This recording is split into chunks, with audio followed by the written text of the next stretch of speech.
The anti-Trump portion of the GOP, known as Never Trumpers. I've never talked to you about them. We're going to talk about them tonight. We're going to talk about Georgia. We're going to talk about COVID hypocrisy and some self-defense tips. All that's coming up right now on I'm Right.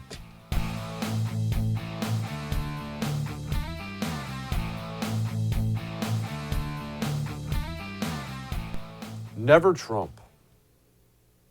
You heard that phrase before? Many people actually haven't even heard that phrase before. It's such an online phrase. It's one of those things that gets floated around social media a lot. You'll see it on Facebook and Twitter. This guy's never Trump. That guy's never Trump. Let's talk about this for a moment. Because I see so many people in the GOP constantly yelling and screaming and getting angry at never Trumpers. They're a wing of the GOP very early on in the primary who came out with this movement called Never Trump. This is back in the 2016 primary. Never Donald Trump. Trump will never be elected. He can't be elected. It'll be the destruction of the GOP.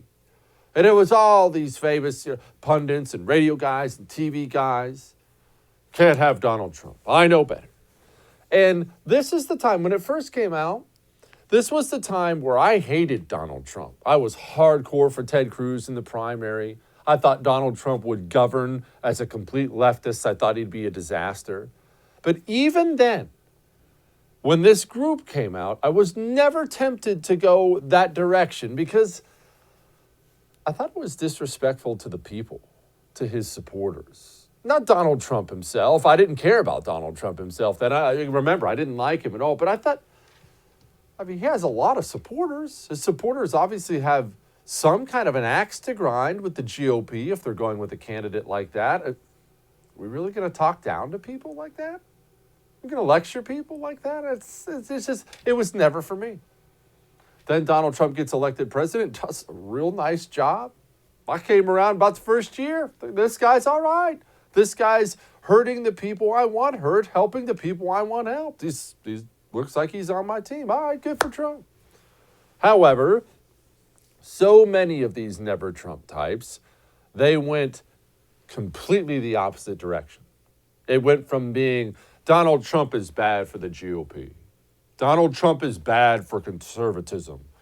And soon it just became anything Donald Trump does is wrong. And here's why whatever the leftists are doing is absolutely right. It became embarrassing. And the thing is, so many of these types, they're almost universally, they're DC types. They live, work, worship in the DC area. There's just something in the water back there that just conservatism dies. And so many of them are people who have had influence. 15, 20, 30 years of influence. Now let's fast forward to today where we are, because they're, of course, getting involved in these Georgia Senate races. I'm going to show you the ad in just a moment, not quite yet, but I'm going to show you the ad. They're running in Georgia, and it's, of course, anti-everything GOP, pro-Democrat, same thing. And what I see is, because this really isn't about Never Trump, what I see is people on the right angry at these guys. So angry about them. These guys are traitors. These guys are betraying everything they've ever believed in, so on and so forth. I want you to understand who they are, and I want you to understand what they are, because it'll help you get a whole lot less angry. And don't we all need that right now? Isn't there enough to be mad about, to be anxious about out there? Understand this. People you see on TV, people you see on print, you read their words and they're good. You see him on TV, he says something sharp on the news. I like that guy. Probably people you see on this show. You forget they're still people. They're just people, just like you, just like me. They're just people, flesh and blood. And a dude especially, he likes to be influential. No, I'm not saying you have to be one of these fame-hungry people who will do anything to get to the top. Just please, Lord, let me get to sign an autograph for somebody one day. I'm not saying you have to be that. Man, I can't speak for women. I'm not one. Man likes to have influence. And for 15, 20, 30 years, yes, these guys have made a nice living for themselves, a nice income. but they've had influence. Influence? We don't talk about it much. It feels good. As you well know, I don't exactly have a history of doing this for a living. I grew up in construction. I washed dishes. I was a Marine. I sold RVs. I just got into this about 1.5 years, 2 years ago. So I've lived both sides of that life. And I'm telling you, while I'm not a huge fame person, I certainly don't eat caviar. I still eat Kraft mac and cheese and Red Lobster. It's not the worst feeling in the world when somebody says, Jesse, you're the best. Jesse, could I get a picture of you? Feels good. You're lying if you say it doesn't. And once you have it and then lose it, like happened to the Never Trump types, once they just became a punchline, that hurts. That's why they're so anti-GOP now. They're resentful that there was this beautiful club they were in called the Club of Influence. And soon people realized we don't want them in this club anymore. And they got punted out the door, and the door's chained behind them so they can't ever get in again. And now they're just mad. They're mad, they're bitter. They still have fancy mortgage payments to make. And well, if nobody wants to read your next anti-Trump article, you're going to have to go find a leftist who will write you those checks so you can keep driving that car you like to drive and buy that wife the bottle of wine she's grown accustomed to drinking. That's all these people are now. They're just flesh and blood people who achieved a certain societal status and then lost it all. And now it's, of course, gone from never Trump to never conservatism to never GOP to just never anybody unless they're a Democrat. Here's their newest ad about Georgia. Jon Ossoff and Raphael Warnock are running to serve Georgia in the Senate. So you might think this ad is about Kelly Loeffler and David Perdue. Sure, they both received secret COVID briefings while their stockbrokers cashed in. Yeah, they both embrace the crazy conspiracy nuts. But Loeffler and Perdue aren't really on the ballot.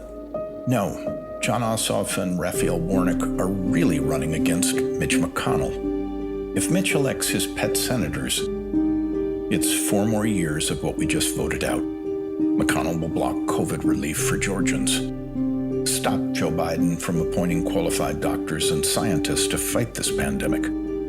Loeffler and Perdue will vote with McConnell every time, no matter how much it hurts Georgia. No, you won't see McConnell's name on the ballot, but he's there.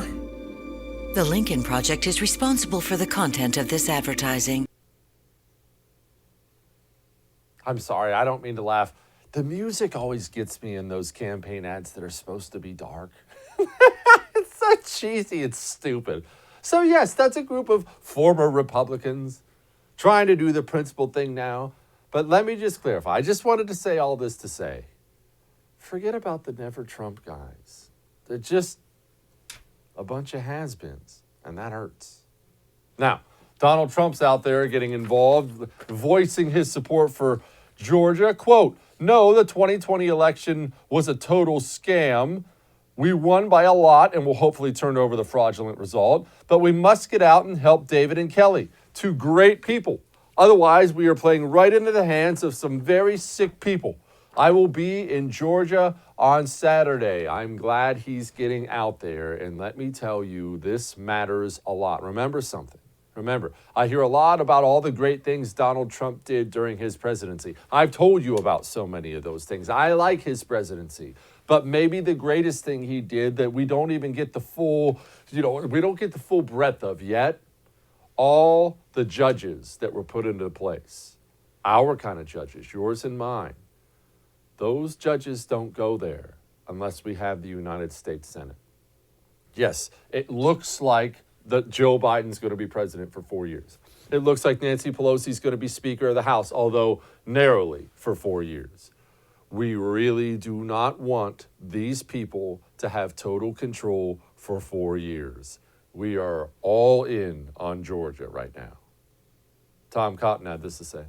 The states couldn't be bigger in Georgia, Alex. It's every state obviously cares deeply about its Senate races and wants a voice in the Senate, and David Perdue and Kelly Loeffler have been strong conservative voices over the last year in Kelly's case, 6 years in David's case for Georgia. But now we're in this peculiar position where Georgians have been given the choice of who will control the United States Senate. You always kind of know on Election Day that may be at stake, but you never quite know what the other states are going to do. Georgia knows. Georgia's in overtime. Georgia understands that if they send 2 Republicans to the U.S. Senate, they'll have Republican control of it and a break on the radical left's agenda. However, if they elect trust fund socialist John Ossoff and Jeremiah Wright's biggest supporter in Georgia, Raphael Warnock, then they're going to empower Chuck Schumer, and they're going to have a truly radical agenda in the Senate. Please don't give us 4 years of Chuck Schumer as the Senate Majority Leader. Oh, you know, Mike BRAUN brings up this, Senator Mike BRAUN of Indiana, and we have to discuss it. The bar for me is to let the process play itself out. And the reason I say that, I've spent so much time on these Georgia races trying to weigh in to get support from Indiana for them, and just heard in the last week to 10 days, when I try to talk about that, most of the people I'm talking to are still wanting to talking about the election itself. And if there's any chance that next year, regardless of the outcome, that we unify and get together, I think this has got to play itself out. And I think President Trump, the White House, is fully aware that they've got deadlines that they've got to meet. But the people I talked to back in Indiana, where President Trump won by nearly the same margin in 2020 as he did in 2016, they're still concerned about the election itself. And unless it's played out, you're going to have half of the country disgruntled. And I think if you dismiss that, you're looking at it unrealistically in terms of how we get past it and go forward in the new Congress. This is exactly my concern. My concern is this, and I see this again from those good old-fashioned DC GOP types. I see them looking at people very concerned about the things we saw or maybe saw or think we saw during the Trump-Biden election. They see that there was injustice done there. They think there was election fraud. They think there was voter fraud. And instead of addressing these concerns head on, I see so many of these DC GOP types. I'm not talking about the leftists, screw them. I'm talking about people on the right talking down once again to Trump's voters. Clear back to when the Never Trumpers did it. Exactly like that. Shut up, idiot. Go home. This is wingnut conspiracy stuff. You're all stupid. People don't respond to that kind of stuff. Oh, just wisen up like me, you dumb rube. I went to a big fancy college. Why are you so stupid? The GOP had better drop that nonsense now, or we are going to split the party. We are. All that may have made you uncomfortable, but I'm right. I'll tell you something else that'll make you uncomfortable. During this coronavirus pandemic, 75%, that's the increase in cybercrime. To be frank, I don't even think about cybercrime, or didn't used to think about it that much. I think about crime the same way you think about crime. Somebody walks in a bank with a ski mask on and a gun in his hand. That's not how all the money's stolen today. It's all done online. And you know your home title is almost undoubtedly your biggest financial vulnerability? It's not just a piece of paper in a bank vault. It's online. These guys can easily, and are doing it often, hack into it, forge your signature on it. I know, I've seen what they can do personally. Take it to a bank and take a loan out against your home. You have to pay that loan back. Not your home insurance, you do. Go to HomeTitleLock.com right now so it doesn't happen to you. And when you use the promo code RADIO, you actually save because you get 30 days for free. HomeTitleLock.com, promo code RADIO. We'll be back.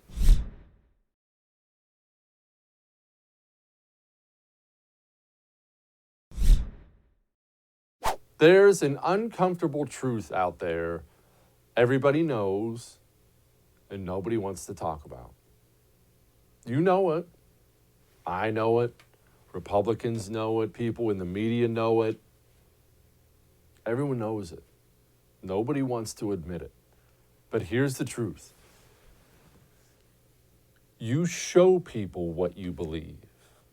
It's not what you say, it's what you do. That saying's as old as time. You constantly are showing people what you believe. I can sit here until I'm blue in the face and tell you, put on 10 pounds with this coronavirus stuff. I'm going to lose weight. I want to lose weight. And then the second I'm off air, I order 2 stuffed crust meat lovers pizzas. Do I really want to lose weight? I tell you two, I'm blue in the face. I'm going to be a better father. And then I knock off the show and go drinking with my buddies all night. And then the night after that and the night after that. Do I want to be a better father? It's not what you say, it's what you do. So you ready for this uncomfortable truth? Nobody thinks coronavirus is a big deal. Nobody. Nobody does. I know because I can see everyone's actions. I know about the media hysteria. I know about hysteria from all sides. Doctors, researchers, Democrats, Republicans, wear a mask, social distance, hide in your bubble, spray everything down, hand sanitizer 9,000 times a day. I know, I get it. And I'm not saying coronavirus doesn't exist or something like that. I'm saying people don't actually care about it. They do not. The people who scream at others to wear a mask almost universally have a piece of cloth on their face that doesn't stop anything. Or one of those 50-cent crappy ones you buy at the gas station. The Democrat politicians, how many Democrat politicians, and we'll get to that in a second, we have yet another one busted. How many Democrat politicians have been busted so far? Major ones, just the major ones off the top of my head that I can think of.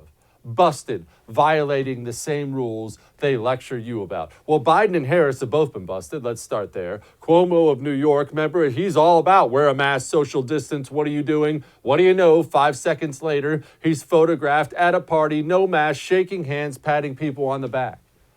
Gavin Newsom, California, wear a mask, shut down. He has new shutdown orders coming. All the while, he knocks off and goes and has a maskless 20-person dinner at some French Laundry restaurant in California.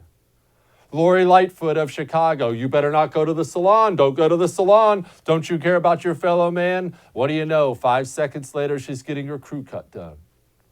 Nancy Pelosi, mask up, don't you care? Of course, gets caught on videotape not wearing a mask. Does this show these people are hypocritical scumbags? Of course it shows that. But you know what else it shows? They're not worried about coronavirus at all. You see, you can be the biggest scumbag in the world, and all those people are. You still don't want to die. You want to live. If you were really worried about coronavirus, you would be showing me. All these media people lecturing Trump and lecturing Trump's people in the press briefings about masking. Why aren't you wearing a mask? You should wear a mask at all times. How many behind-the-scenes videos have you seen so far? As soon as the cameras are off, they stand up, take the mask off, and go start talking to a friend. The uncomfortable truth is this. Nobody actually really worries about coronavirus. It's just a matter of how much you want to look like you care to your family and friends. Sorry. Kayla McEnany talked about the hypocrisy. You will see CNN's Chris Cuomo staging his emergence from quarantine in a made-for-television moment, coming out of the basement, and this was after Cuomo was spotted breaking his brother, Governor Cuomo's quarantine rules to go for a bike ride in the Hamptons. Also notable is San Francisco Mayor London Breed, who followed Governor Newsom's lead in dining at the French Laundry with a group of 8 people. And finally, Los Angeles County Supervisor Sheila Kuehl dining outdoors at her favorite Santa Monica restaurant after voting to ban outdoor dining at 31,000 restaurants throughout LA, calling outdoor dining a most dangerous situation. Quite clearly, these Democrats do not follow their own edicts. They act in a way that their own citizens are barred from acting. Because they're not scared of it. People aren't scared of it. They just aren't. Rightly or wrongly, they're not scared of it. People don't care. Austin's Mayor Steve Adler, he was the latest one. You see, he barred people from doing this and barred people from doing that. And he even came out and told people, don't travel. Don't you dare travel. He told people that on a Facebook video. And then it came out. You know where that video was recorded? At his vacation home in Cabo San Lucas. He gives this lame apology. Quote, I regret this travel. Oh, gosh. I wouldn't travel now. Didn't over Thanksgiving and won't over Christmas. But my fear is this travel, even having happened during a safer period, could be used by some as justification for risky behavior. In hindsight, and even though it violated no order, I love these politicians, it set a bad example for which I apologize. He doesn't worry about coronavirus. Look, you're a free American. You decide how much you worry about coronavirus. I'm not your dad. You're a free American. But don't for a second think that these people are worried about it. They're not. You can play for me all day long, the things they say, the things they write. I have eyes. I see. I see what they do. Their actions tell me everything I need to know. All right. Now, here's what else I know. I know that natural medicines and holistic healing approaches are known, absolutely known, to help alleviate things like sleeplessness, joint pain, anxiety. You having any of that? So I choose CBD. But what's CBD? It's everywhere. There is new CBD shops popping up on every corner. You can buy it at the Ratty gas station by my house. Please don't do that.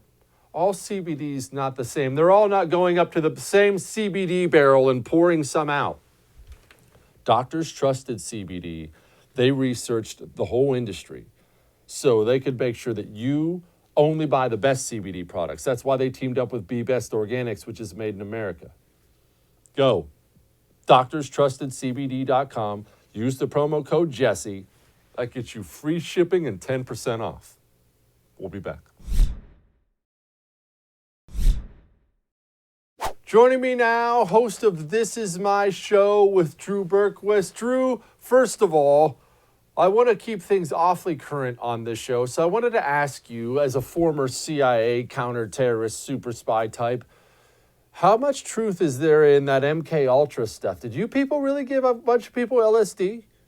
I think I'm still on it. It feels like we all are in 2020, right? Yeah, we'll have to discuss that over drinks. Maybe not on air. Yeah, of course. I certainly don't want to get trapped in some CIA interrogation center somewhere. So just forget I said anything. Drew, when will the American people have enough? And I say this because I'm actually starting to get inspired. Everybody knows I was a bit down watching how compliant Americans were with the lockdowns. Now we're getting different videos out there, man. Now we're getting videos of business owners standing up behind TV cameras saying, I'm not doing it. I'm opening up. Some of these guys are going to jail for it, and I applaud them for it. Do you think this is something that's about to catch on? I do. And I love that one you're referencing, too. I think, look, people, the thing that the Democrats have overplayed their cards the last 4 years, particularly this last year, and what they totally just didn't bank on, or they didn't think about, which is not surprising of them not thinking, but is how many people were going to wake up and push back. And you're seeing that now more and more. And sure, there's some who are just going to go with the flow and try and keep their head buried in the sand. But you're seeing so many more who are waking up, pushing back. Others are coming out to support them. Yes, there are consequences for some, but I think it's just going to only continue to catch fire. People want their liberty. They want their freedom. And we've never had it on the line and in such a perilous spot as it is right now. So you're going to see more for sure.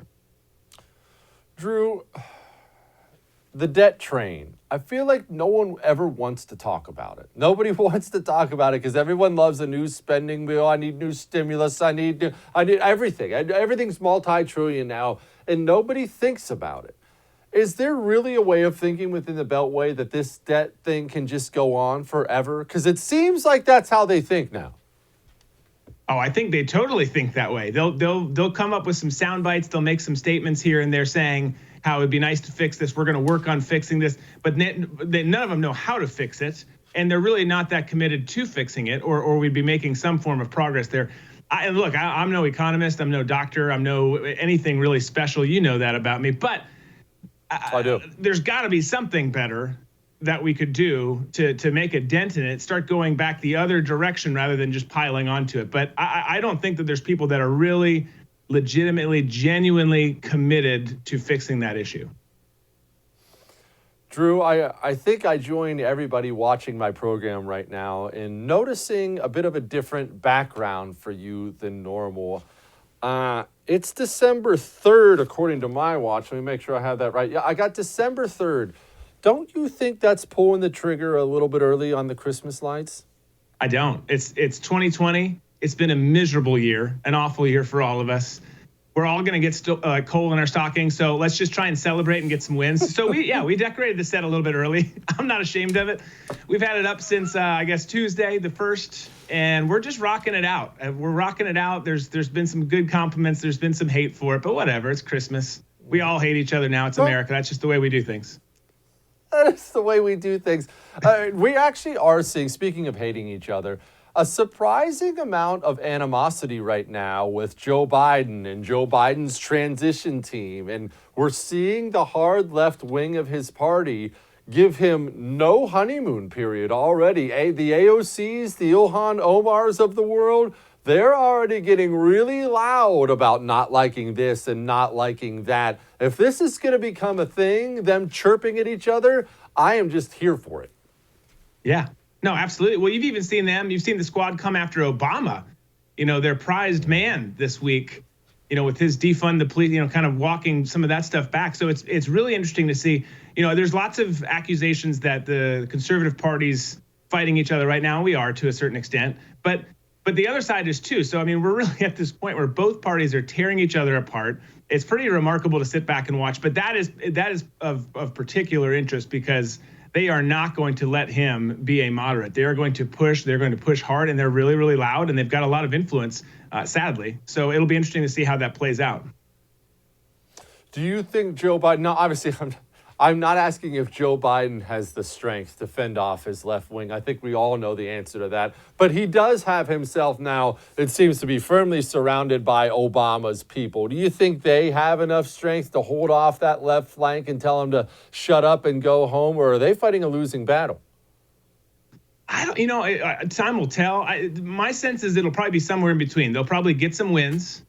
They'll push ahead there, because Obama's pretty progressive too. He didn't get all the things accomplished he wanted to because he was a failure. But there's probably going to be some stuff that he just has to cave on, and then others that he's going to push back because he's going to have to ride the line. There's not many moderates left over there, but he's going to have to appease them. He wants to be, if this is all assuming he gets in, but he wants to be a president for all Americans, Republicans and Democrats. So if he really means that, which I don't believe a thing he says, but if he really means that, he's going to have to give the moderates some wins, and he's going to have to cave to them on certain issues, or they will go absolutely insane. So we'll see what happens. I don't think he goes hardcore full left on everything, but I do think that he loses out on some of those arguments. Do you think he employs a food taster anytime he invites Kamala over to have dinner with him at the White House? He should.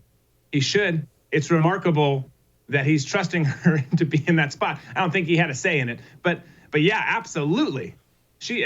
First of all, you don't do that because then you've got to sit there and listen to her cackle all night, and the cackle gets louder as she has more wine. But then you always are at risk of being poisoned and killed. It's not a good situation. We got people are waking up and pushing back against the other stuff. They got to wake up and see what an awful person she is, because she is way, way, way worse than Joe Biden, and he's got to keep his head on a swivel. That's for sure. And then she's going to be president if he gets sworn in. All right, Afghanistan. People get confused why we're still there if Donald Trump wants us out.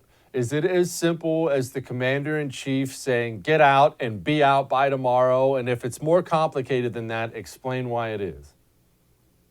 No, it's never that simple in D.C. And we've seen that time and time again with him. He's tried to call so much stuff out, tried to fix so much of what's historically happened inside the Beltway and in and around the Beltway.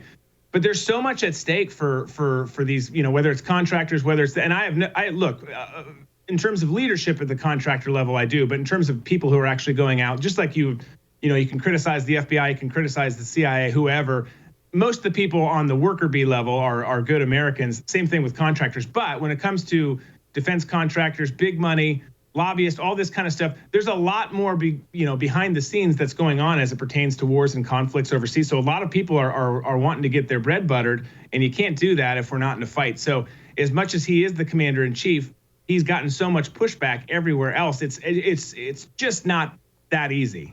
So we'll see. We'll see if it actually happens. I know there's a ton on both sides of the aisle right now, which is so funny. The Democrats hate war, right? Until you say we're not going to fight them. And then, but I think there's a lot of pushback. We'll see where it goes. It should be that simple. He's the commander in chief, but there's just so much to it. There's so many pockets that have to be filled. There's so many backs that have to be scratched. And it just is always a lot more complicated than it should be. Explain the pro-Iran thing between Obama and now, of course, Biden's team, because it's all Obama's team. I don't understand it. I've been asking everybody, reading everything I can. I can't wrap my mind around it. Why pro-Iran? Iran scumbags. Yeah, I don't know either. There's a million conspiracies out there. I don't buy into all those, but it doesn't make sense. There's something going on that we don't know, because they are the world's largest state sponsor of terror. They are horrible people. They treat their citizens horribly. So why this is a relationship that they want to have, I don't know, but it needs to be discovered further, because it doesn't make any sense. There's other countries that offer more in return that you can say, okay, you know what, they're not great, but they're giving us this. We can have an alliance, partner together on this and just keep a close eye on them. Iran literally brings nothing to the table, nothing.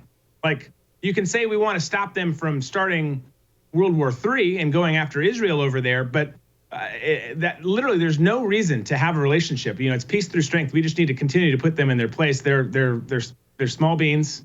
They can make waves in the area, but there's no reason to have the kind of relationship that Obama and Biden do with them. It makes absolutely zero sense. Drew Berquist, host of This Is My Show with Drew Berquist. Thank you, buddy. Hey, thanks for having me. I'll never understand that Iran thing either. Okay, what if I did understand you changing direction on China? That would be one thing. But Iran? These are not good people. This is not a country we want to be associated with, family. All right. Self-defense techniques that could save your life. Coming up next.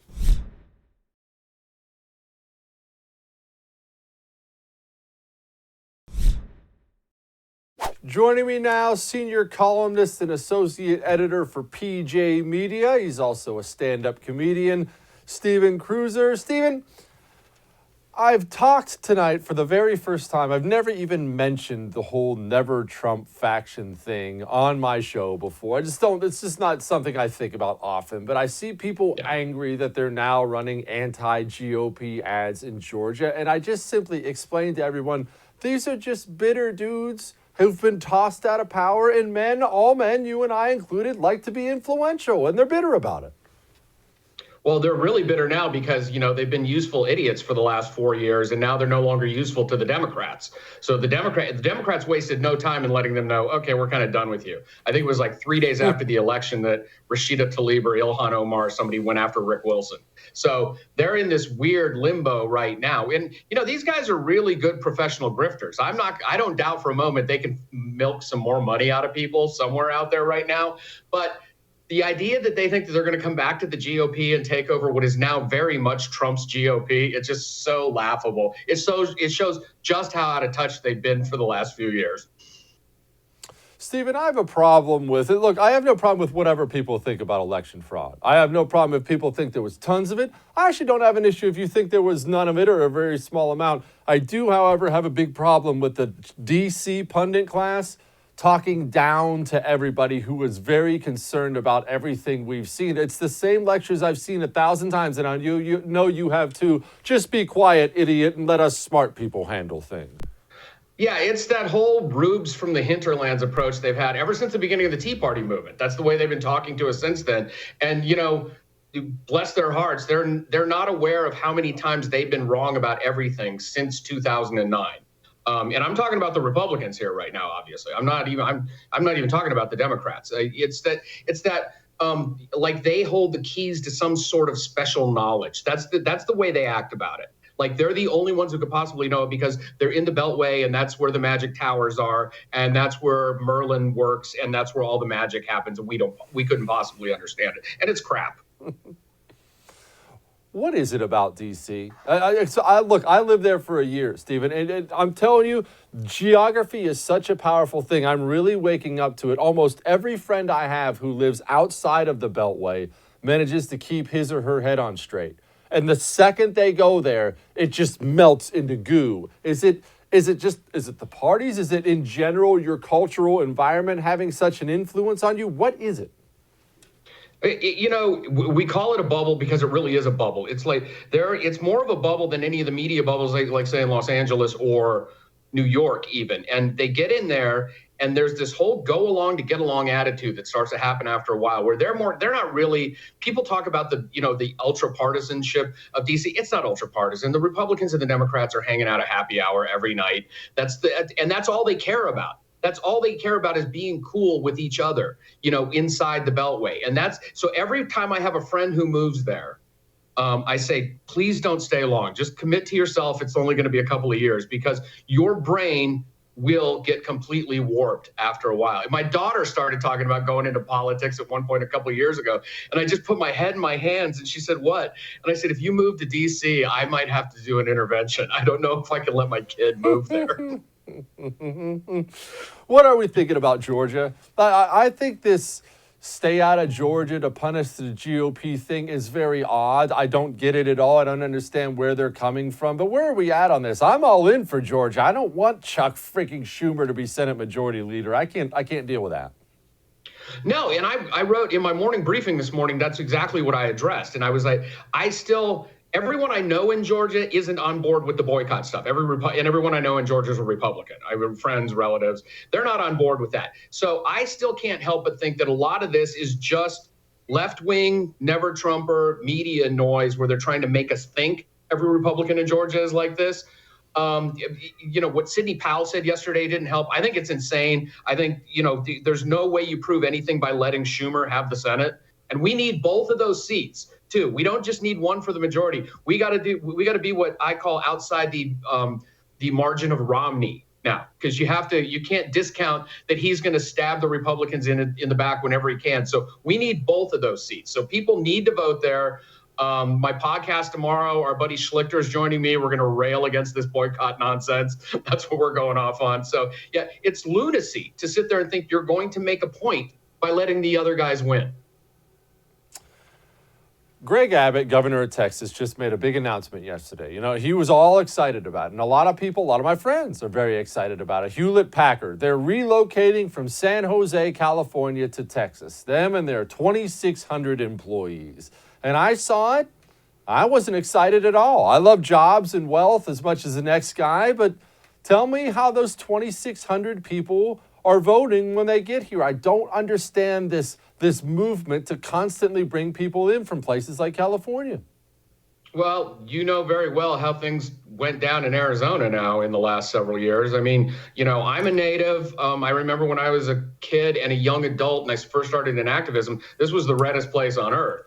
And then people kept moving here from Chicago and Illinois, and then people started moving here from California. And that's what happens. They flee the insane progressive policies that they hate and that are costing them too much money. And then they go to a new state and, vote for that. And so, that's how you end up today. Mark Kelly got sworn in as a senator. And now for the first time in history, Arizona has 2 Democratic senators. So, yeah, I don't know how to stem that tide. And I'm with you. I don't embrace that at all. At first you think, oh, the business, the jobs and everything, but they're just going to come and vote like morons again. And I don't know what to do with that anymore, except flee to Idaho, maybe.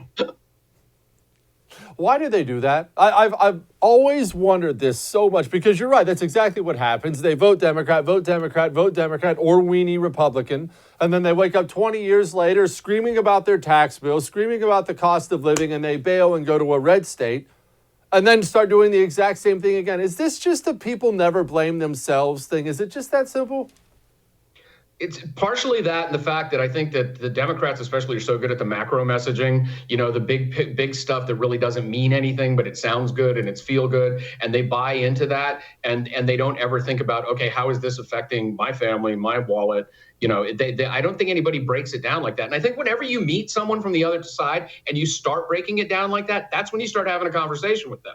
That's when you got a chance to kind of reel them in. If you always lead with the okay, well, how is this directly affecting you? And people don't think like that. And also, I think I've seen it with the Democrats more than with the Republicans too. People just vote reflexively because that's the way their families have voted. That is, you find it in the big old, the blue collar union families too. That's what Trump was so brilliant at in the last couple of elections, is picking off some of those people. But I think people on the left just vote reflexively without thinking about it at all. You brought up that the GOP still Donald Trump's earlier. Setting Trump aside, not that I want to set Trump aside, but setting him aside, what is the future of the GOP? Is it more populist? Is it more strict on immigration? Is it more hard on China? Or is it just going to more of a nationalist party? Because parties always shift. I mean, we used to be nationalist populist anyway, back in Teddy Roosevelt's day. What is the future of the party? I think it's definitely populist. I worry if Trump is gone, where we'll be on immigration. I don't know if they'll start to get a little squishy on that. But I think the backbone that he's infused in this party now isn't going to go away for a while. I think a lot of the Republicans, including Mitch McConnell, who we've seen positively transformed in the last 4 years, I think they kind of like winning. And they're getting used to it now, and maybe some of them aren't so beltway that they just want to go along to get along anymore. So I've maintained since this election, it doesn't matter whether Donald Trump is in D.C. or in New York, it's Trump's party for a while, and it's going to stay Trump's party for the next few years. And it's more blue collar now, and it's more he made tremendous inroads with minority voters in this last election too. That's the GOP is what the Democrats were fancying themselves several years ago. And we've become a party that speaks to the rest of America right now. And that is all because of Donald Trump and because of the way he transformed it. And I really hope that sticks for a while, or else this party is toast. If he doesn't get sworn in again, do you think he runs again? I know he's going to flirt with it for 4 years. Trump loves the publicity, let's be honest. But do you think he actually does it? He's going to be old. I think if he feels well, he will. I know for sure he's going to troll them for 4 years, which I like 4 days after the election, I think I wrote a column saying I want him to do that just because it will drive them absolutely insane the entire time. They will never be able to enjoy a moment of this faux Biden-Harris presidency. So I want him every day. Yeah, I'm running. Yeah, I'm running. And I wrote that long before he started teasing it. But I think, you saw him at age 74 right now at the end of this.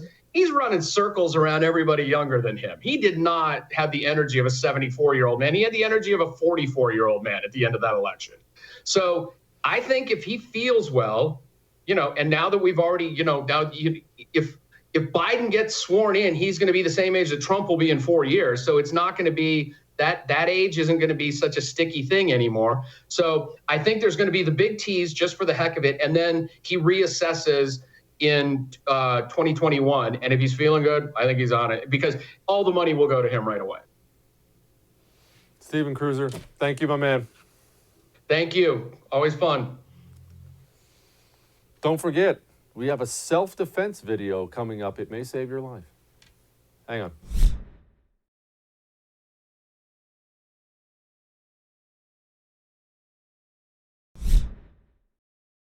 It is important at all times to protect yourself. And I understand you look up to me as really a mentor. Well, yeah, that's understandable, as you should.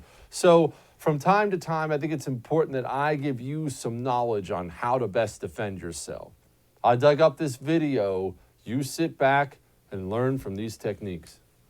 ¿Cómo defenderse de un ataque con cuchillo? Él va a ser el que me va a atacar.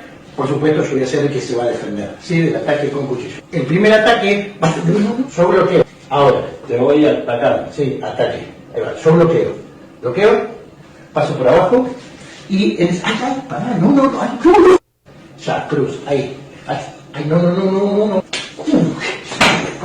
Yo tengo cuando atacar porque si no, no puedo hacer. Pará, ataca ahora. Yo defiendo. Pará. ¡Ay! No, no, no, no, no, no, no, no, no. Te ataco. Cruz. ¿Ves? No, no. No. Ataca con cuchillo. Ahí va, defiendo con patada. Ah, ahí. ¿En serio, Eduardo? Sí, tócame esto. Ahí, eso, ahí. Ahora sí. Perfecto. Bueno, va, pará. Protect yourself at all times. I'll see you tomorrow.